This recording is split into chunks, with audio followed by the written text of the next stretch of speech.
पटना में राष्ट्रीय कार्य समिति की बैठक चल रही है। पशुपति पारस ने अध्यक्ष पद के लिए नामांकन किया और पार्टी के भीतर अंदरूनी कलह को देखते हुए चुनाव प्रभारी सूरजभान सिंह के घर पर बैठक हो रही है।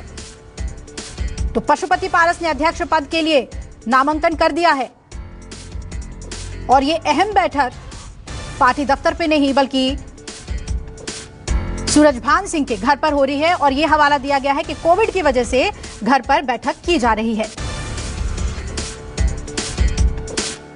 सांसद और सूरजभान सिंह के छोटे भाई चंदन सिंह इस वक्त हमारे साथ हैं। ये बताइए किसने किसके साथ गद्दारी की?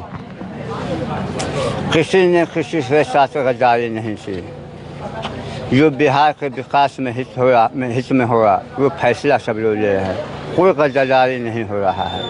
लेकिन लड़ाई अब नेतृत्व को लेकर है, तो ताकत किसके पास है? नेतृत्व की लड़ाई है ही नहीं। आप लोग पीछे भी देखे हुए हैं, चाहे वो कांग्रेस हो या कोई भी दल हो, सारे दल में साल 2 साल में नेतृत्व चेंज होता है, राष्ट्रीय अध्यक्ष चेंज होते हैं, तो हम लोग भी चेंज कर रहे हैं। चिराग पासवान से परेशानी क्या है? चिराग पासवान जी से परेशानी नहीं थी। कार्यकर्ता किसके साथ है चंदन जी? कार्यकर्ता हमारे साथ है, पार्टी के साथ है। पार्टी के साथ है कार्यकर्ता। पार्टी में चिराग जी भी आते हैं, हम भी आते हैं। लेकिन आज जो बैठक होने वाली है उस पर सवाल खड़ा होता है कि आप लोग किस हैसियत से आज बैठक कर रहे हैं? किस हैसियत से कर रहे हैं?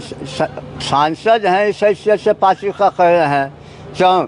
घर में पिता होता है तो बेटा को हक नहीं होता फैसला। चिराग पासवान तो क्या कुछ चल रहा है पटना में, जानने के लिए सीधा रुख कर लेते हैं। सौरभ कुमार मेरे सहयोगी जुड़ रहे हैं। सौरभ, अभी तक क्या क्या डेवलपमेंट हुए हैं? अध्यक्ष पद के लिए अपना नामांकन कर दिया है पशुपति पारस ने, क्या अभी तक डेवलपमेंट हुआ है?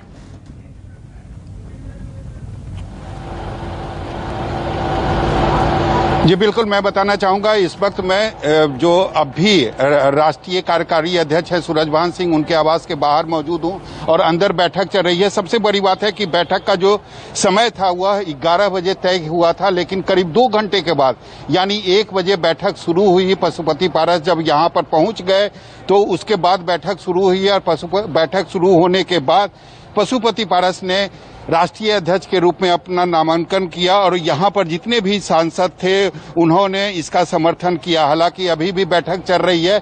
इस दौरान यह देखा जाएगा कि और कोई आदमी तो नहीं है जो अपना नामांकन राष्ट्रीय अध्यक्ष के रूप में करता है। हालांकि 5 बजे तक अगर किसी भी नेता का नाम नहीं आता है तो इसका मतलब यह निकाला जाएगा कि निर्विरोध रूप से पशुपति पारस को लोजपा का राष्ट्रीय अध्यक्ष बना दिया जाएगा। हालांकि 5 बजे ऑफिशियली अनाउंसमेंट होगी और यह जो अभी से लेकर 5 बजे का पीरियड है इसमें यह देखा जाएगा कि कोई नेता आकर या कोई सदस्य आकर अपना नामांकन राष्ट्रीय अध्यक्ष के रूप में करता है या नहीं।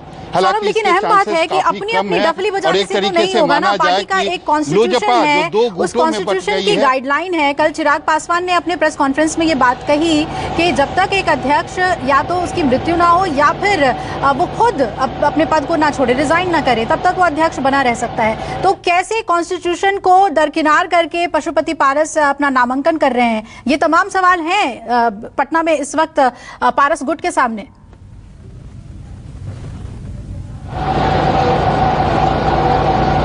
ये बिल्कुल सवाल है। हालांकि यह सवाल हमने पारस गुट के लोगों से, उनके नेताओं से की तो उनका साफ तौर पे जवाब था कि संविधान में यह भी है कि पार्टी के जो कार्यकर्ता हैं, जो राष्ट्रीय कार्यकारिणी के सदस्य हैं, वह किसके साथ हैं? वह निश्चित रूप से हमारे साथ हैं। इसीलिए हम पार्टी में होने का दावा कर रहे हैं, यानी लोजपा के राष्ट्रीय अध्यक्ष होने का दावा कर रहे हैं, क्योंकि हमारी जो पार्टी का संविधान है उसमें साफ तौर पर लिखा हुआ है कि राष्ट्रीय कार्यकारिणी के जो सदस्य हैं उनकी बहुमत जहां होगी राष्ट्रीय अध्यक्ष उन्हीं के होंगे। तो निश्चित रूप से इनका कहना है कि राष्ट्रीय कार्यकारिणी के जो सदस्य हैं उसमें ज्यादातर लोग जो हैं वह हमारे साथ हैं, इसीलिए हमारे गुट से ही राष्ट्रीय अध्यक्ष होंगे और हमारा जो गुट है वही असली लोजपा है। जी चलिए, बहुत बहुत शुक्रिया सौरभ आपका अपडेट के लिए। हम आपके पास लौटते रहेंगे। फिलहाल शुक्रिया पटना के एलजेपी के तमाम सरगर्मियां हमें बताने के लिए।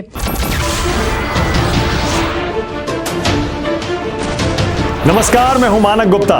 अगर आपको हमारा ये वीडियो पसंद आया हो तो इसे लाइक और शेयर जरूर करें और हाँ, हमें सब्सक्राइब और फॉलो करना ना भूलें ताकि आप देश और दुनिया की कोई खबर मिस ना करें। तो जुड़े रहिए हमारे साथ और देखते रहिए न्यूज़ 24।